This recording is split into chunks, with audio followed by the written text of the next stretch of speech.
Assalamualaikum warahmatullahi wabarakatuh. Halo teman-teman mahasiswa semuanya, perkenalkan saya Sari Rahmani. Saya adalah dosen program studi Ilmu Komunikasi, Fakultas Ilmu Sosial dan Ilmu Politik Universitas Syah Kuala Aceh. Saya bergabung di Prodi Ilmu Komunikasi USK pada tahun 2019.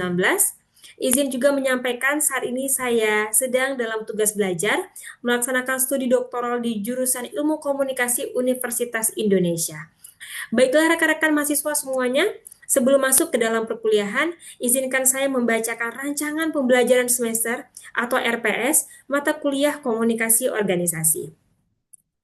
Mata kuliah ini sendiri memiliki bobot 3 SKS dan terdiri dari 16 kali pertemuan, di mana terdapat 14 sesi perkuliahan tatap muka, 1 kali ujian tengah semester, dan 1 kali ujian akhir semester.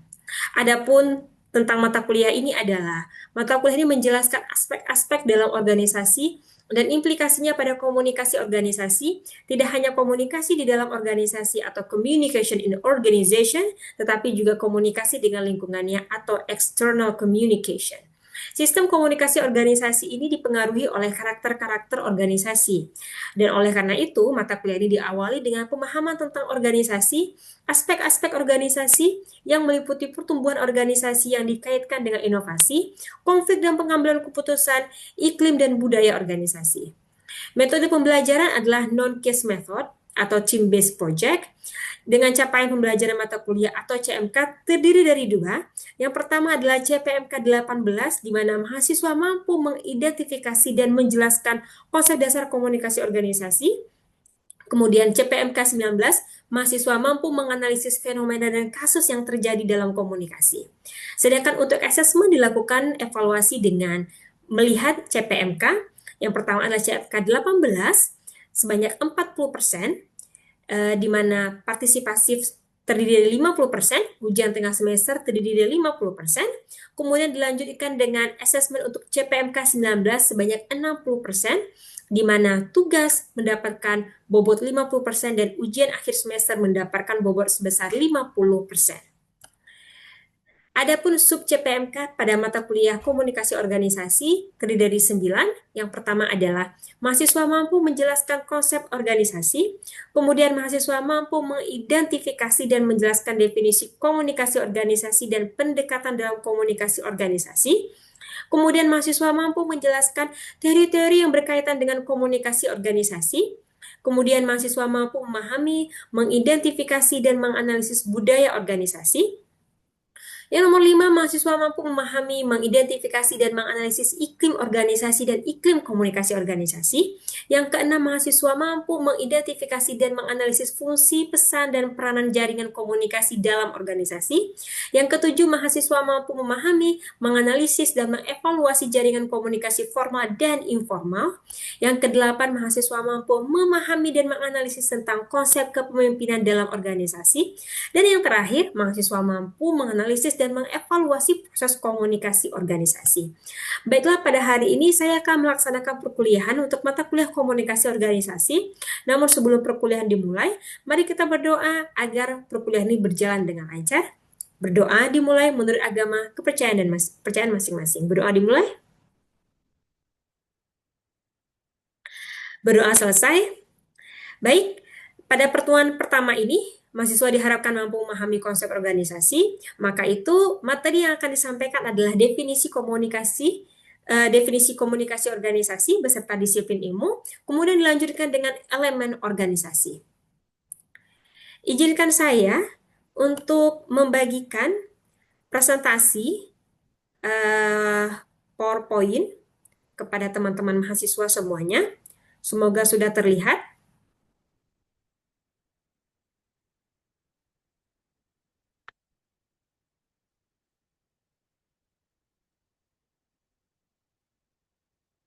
Baik, mata kuliah komunikasi organisasi, kita mulai dengan apa itu organisasi.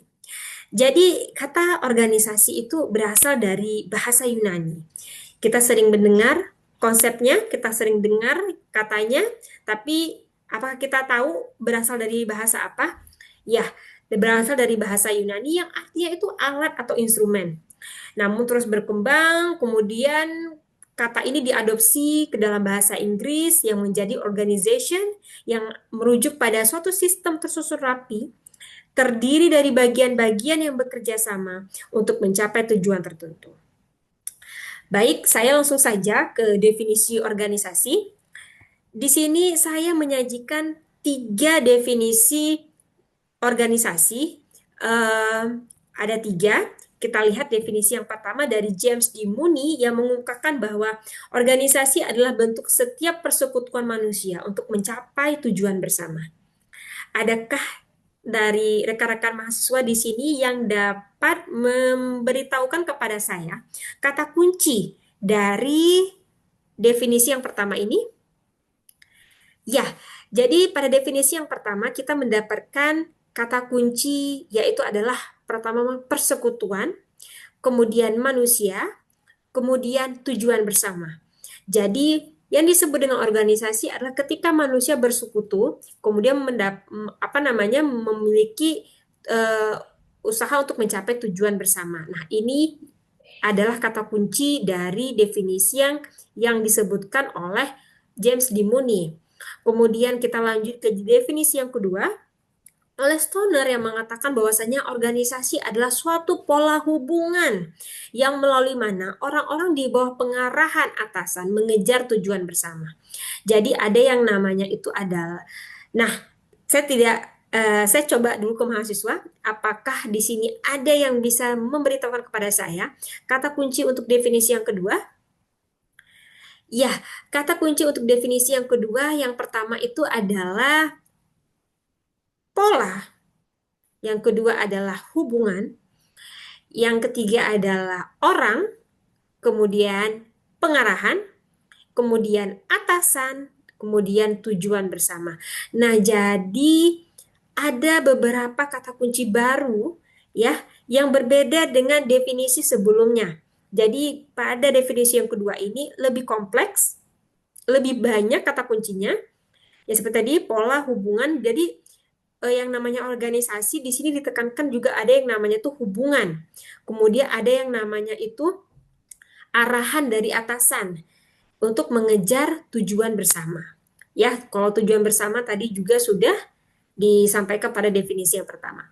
Kita lanjut pada definisi yang ketiga, yaitu dari Chester I. Bernard, yang berpendapat bahwa organisasi merupakan suatu sistem aktivitas kerjasama yang dilakukan oleh 2 orang atau lebih. Apakah di sini ada rekan-rekan mahasiswa yang dapat memberitahukan kepada saya kata kunci untuk definisi yang ketiga ini? Ya, jadi definisi yang ketiga ini memiliki kata kunci sistemativitas, kemudian kerjasama. Ini adalah kata kunci yang dua ini merupakan kata kunci yang baru yang berbeda dari definisi sebelumnya. Kemudian dilakukan oleh 2 orang atau lebih. Nah, di sini menjadi unik menurut saya. Karena kenapa? Karena Bernard itu menganggap jika sudah lebih minimal 2 orang dan lebih itu sudah bisa menjadi sebuah organisasi. Nah, jadi jika organisasi itu yang dalam pikiran kita itu orangnya rame, ternyata tidak perlu. Karena menurut Bernard itu ketika sudah ada 2 orang saja yang berkumpul, yang melakukan sebuah sistem aktivitas kerjasama, itu sudah disebut dengan organisasi. Seperti itu. Baik, teman-teman mahasiswa, apakah ada yang ingin bertanya sampai di sini? Saya lanjutkan pada disiplin ilmu ya.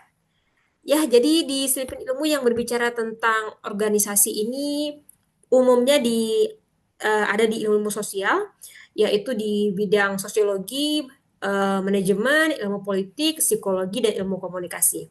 Langsung saja kita masuk ke sosiologi.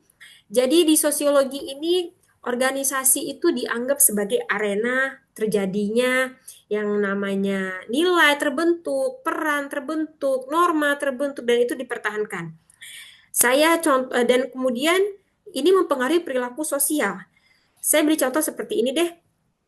Teman-teman merupakan mahasiswa. Ketika teman-teman adalah seorang mahasiswa di bawah naungan organisasi atau instansi atau institusi pendidikan yang bernama Universitas Syakwala, teman-teman kan pasti memiliki aturan-aturan tertentu yang harus teman-teman ikuti. Seperti contohnya cara berpakaian, apa namanya, waktu, ya, kehadiran lain sebagainya. Nah, itu merupakan adalah itu membentuk perilaku teman-teman. Kan tidak mungkin ya kalau misalnya peraturannya harus pakai baju yang sopan, kemudian teman-teman berpakaian dengan baju-baju yang menurut teman-teman sesuka hati saja dipakai, kan tidak bisa karena ada aturan yang melekat, karena teman-teman ada merupakan bagian dari suatu organisasi. Dan di dalam ilmu sosiologi itu juga disampaikan bahwasanya yang namanya struktur organisasi itu bisa memberi perilaku sosial, begitu juga sebaliknya itu maksudnya seperti apa ya, misalnya seperti ini, ketika misalnya ini saya suatu saat menjadi pimpinan di sebuah universitas, saya itu tidak hanya mengikuti aturan, tetapi saya juga bisa membuat sebuah peraturan-peraturan. Nah, itu yang disebut dengan sebaliknya. Kemudian, eh, yang namanya organisasi ini juga dipelajari di manajemen. Dipelajarinya itu untuk dengan fokus tentang meningkatkan efektivitas dan efisiensi organisasi melalui pengelolaan sumber daya secara optimal. Jadi sumber daya yang ada itu digunakan agar sebuah organisasi itu bisa terus berjalan, tapi catatannya dengan cara yang efektif dan efisien, seperti itu ya. Kemudian di ilmu politik, di sini contohnya adalah partai politik, parlemen, dan kemudian birokrasi. Itu kan menjadi sebuah organisasi ya, yang dipelajari dan dilihat bagaimana kekuasaan itu dijalankan dan gitu, dan dipengaruhi oleh struktur organisasi. Jadi bagaimana anggota-anggota DPR atau anggota partai itu berperilaku sesuai dengan aturan di organisasi tersebut, seperti itu. Tetapi di saat yang bersamaan, ketika dia menjadi pimpinan partai, dia juga bisa membuat aturan. Jadi tidak hanya dia yang mengikuti aturan, tapi dia juga bisa membuat sebuah aturan. Jadi ketika dia buat aturan, dia yang mempengaruhi sistem atau struktur. Ya, kemudian lanjut ke ilmu psikologi. Di ilmu psikologi itu organisasi itu mempelajari motivasi, kepemimpinan, konflik, stres kerja, dan dinamika tim dalam lingkungan kerja organisasi. Kemudian kita lanjutkan ke ilmu komunikasi ya, di mana ilmu komunikasi menjadi jantungnya organisasi. Jadi tanpa adanya komunikasi, maka yang namanya organisasi tidak dapat berjalan dengan efektif dan efisien. Jadi ilmu komunikasi itu adalah hal yang paling penting dalam sebuah organisasi, dan dia mempelajari bagaimana budaya organisasi terbentuk, bagaimana komunikasi itu dapat mempengaruhi produktivitas dan hubungan kerja. Sampai di sini adakah rekan-rekan mahasiswa yang ingin memberikan pendapat atau ingin bertanya? Baik, saya lanjutkan kemudian ke elemen organisasi. Jadi yang namanya organisasi ini terdiri dari apa saja sih? Nah, itu yang disebut dengan elemen. Elemen yang pertama itu adalah manusia. Nah, di sini manusia menjadi salah satu elemen penting dalam organisasi. Barangkali teman-teman ketika saya bilang manusia menjadi elemen penting, barangkali ada yang beranggapan lah memang memang memang harus ada manusia baru bisa ada organisasi. Nah, tapi kita tidak pernah tahu di masa yang akan datang, apalagi dengan teknologi yang terbaru. Sekarang kan sudah ada yang namanya AI atau robot. Nah, apakah kita tidak pernah tahu di masa yang akan datang elemen manusia ini tetap akan terus ada menjadi sebuah elemen organisasi, atau kemudian ketika sudah ada, mungkin ya, mungkin menurut saya kita nggak pernah tahu, suatu saat itu bisa jadi akan ada yang namanya organisasi AI seperti itu. Nah, ini barangkali menjadi isu yang akan datang, kita tidak pernah tahu, tapi saat ini manusia menjadi elemen yang paling penting di dalam sebuah organisasi. Karena kenapa? Manusialah yang membuat keputusan dalam organisasi dan menjalankan tugas dan memastikan tujuan organisasi dapat tercapai. Ya, misalnya contoh di himpunan mahasiswa gitu kan. Himpunan mahasiswa kan bisa jalan kalau ada memang anggotanya gitu, yang bisa menjalankan tugas, buat acara, ya kan, memastikan organisasi tercapai, seperti itu ya. Ada pertanyaan dari teman-teman mahasiswa atau pendapat? Baik, saya lanjutkan. Kemudian tujuan. Nah, ini penting. Jadi kalau ada beberapa manusia berkumpul bersama, tapi nggak punya tujuan, nah itu namanya bukan organisasi. Tapi ketika mereka punya tujuan yang sama, mereka berkumpul, mereka punya tujuan, itu menjadi udah ada tuh beberapa elemen komunikasi manusianya ada tujuannya udah ada, tapi belum lengkap. Baru dua. Nah, seperti itu. Jadi contohnya nih ya, universitas, sebuah institusi yang besar seperti kita nih, Universitas Syahkuala, itu mempunyai tujuannya apa gitu? Tujuannya adalah mendidik para mahasiswa. Kalau perusahaan itu kan tujuannya apa? Untuk memperoleh laba, ya. Kira-kira seperti itu. Adakah pertanyaan atau pendapat dari teman-teman mahasiswa? Baik, saya lanjutkan kemudian ke struktur organisasi. Nah, ini penting ya, karena struktur organisasi ini di sini menjadi apa ya? Menjadi struktur yang bisa mengatur sarana ya, mengatur peran, tanggung jawab, hubungan antar unit atau individu dan biasa sifatnya hierarkis dari atas ke bawah seperti itu. Dan ditunjuk, nah ini adalah salah satu contoh bagian organisasi. Biasa di atas itu ada CEO, kemudian di bawahnya ada manajer, di bawah manajer ada supervisor, kemudian ada karyawan. Kalau contohnya nih di universitas, misalnya yang paling tinggi ada rektor, di bawah rektor ada wakil rektor ya kan? Atau di fakultas ada yang namanya Pak Dekan, dekan. Di bawah dekan, kemudian ada wakil dekan, di bawah wakil dekan lagi kemudian ada ketua prodi. Nah, jadi itu yang disebut dengan struktur organisasi. Sampai di sini, adakah teman-teman yang ingin memberikan contoh kepada saya tentang struktur organisasi? Baik, saya lanjutkan tugas dan fungsi. Nah, jadi ini adalah elemen selanjutnya dari eh, organisasi. Jadi yang namanya organisasi itu pertama harus ada orangnya, kemudian harus ada tujuannya, kemudian harus ada strukturnya, kemudian juga harus ada tugas dan fungsinya. Jadi ini orang-orang yang berkumpul ini harus punya yang namanya tugas. Ngapain? Kita udah kumpul, udah bersama nih, udah ada struktur, harus ada tugas dan fungsinya gitu. Misalnya kalau di dalam sebuah apa namanya perusahaan ada yang ngurusin bagian produksi, ada yang ngurusin bagian pemasaran, ada yang bagian keuangan, ada yang sumber daya manusia. Jadi jangan semua dikerjakan oleh satu orang, bisa pusing gitu. Ya. Jadi misalnya yang apa namanya pemasaran, yang pegang media sosial itu siapa, yang membuat produk itu siapa, yang pegang keuangan itu siapa. Jadi kalau dipegang satu orang takutnya nanti kewalahan dan bisa meningkatkan stres kerja seperti itu. Adakah teman-teman yang ingin memberikan contoh kepada saya atau memberikan pendapat ataupun pertanyaan? Saya persilahkan. Baik, saya lanjutkan kemudian peralatan. Nah, peralatan ini menjadi salah satu poin penting ya, yang namanya juga organisasi itu kita perlu modal. Jadi contoh nih seperti ini instansi USK, kita perlu modal untuk apa namanya sebuah organisasi itu bisa beroperasi atau berjalan. Misalnya bangunan, gedung. Kalaupun misalnya tidak punya bangunan atau gedung, kita perlu yang namanya fasilitas seperti ini gitu. Seperti Zoom yang bisa membuat kita tuh tetap berkomunikasi meskipun jarak jauh. Seperti itu ya. Ini adalah contoh-contoh ya barang modal tanah gedung yang menjadi elemen dari sebuah organisasi. Saya lanjut ke selanjutnya itu tentang lingkungan organisasi. Nah, bagaimana sih dimaksud dengan lingkungan organisasi?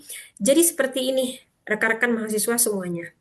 Yang namanya organisasi itu dia tidak hidup di dalam ruang yang hampa. Organisasi apapun. Organisasi itu dia itu hidup di dalam ruang yang dia itu ada lingkungan eksternal dan ada lingkungan internal gitu. Lingkungan eksternalnya apa? Ada hukum di luar sana, ada situasi ekonomi, situasi politik, ada budaya, ada pesaingnya. Nah, itu yang dimaksud dengan lingkungan eksternal gitu. Contoh misalnya seperti ini. Uh, kita di Aceh, kita kuliah di Universitas Syahkuala, ya kan? Nah, tapi ketika teman-teman kuliah di USK, teman-teman itu bisa aja tuh masuk ke dalam organisasi BEM atau himpunan mahasiswa. Nah, sekalipun teman-teman masuk ke dalam BEM atau himpunan mahasiswa, teman-teman juga tetap terikat dengan budaya di Aceh. Budaya yang barangkali tidak hanya tentang USK, tapi budaya Aceh secara kolektif gitu. Yang ada peraturan syariat Islamnya, seperti itu. Nah, jadi itu yang dimaksud dengan kita itu memperhatikan lingkungan sekitar kita, budaya kita seperti apa. Barangkali ketika himpunan mahasiswa di tempat lain yang di Jakarta itu akan berbeda ya lingkungan eksternalnya dengan lingkungan eksternal yang ada di organisasi BEM atau himpunan yang ada di Aceh gitu karena perbedaan lokasi tadi wilayah tadi. Nah, kemudian kita masuk ke lingkungan internal. Lingkungan internal itu terkait dengan budaya organisasinya, gaya kepemimpinannya, dinamika antar anggota.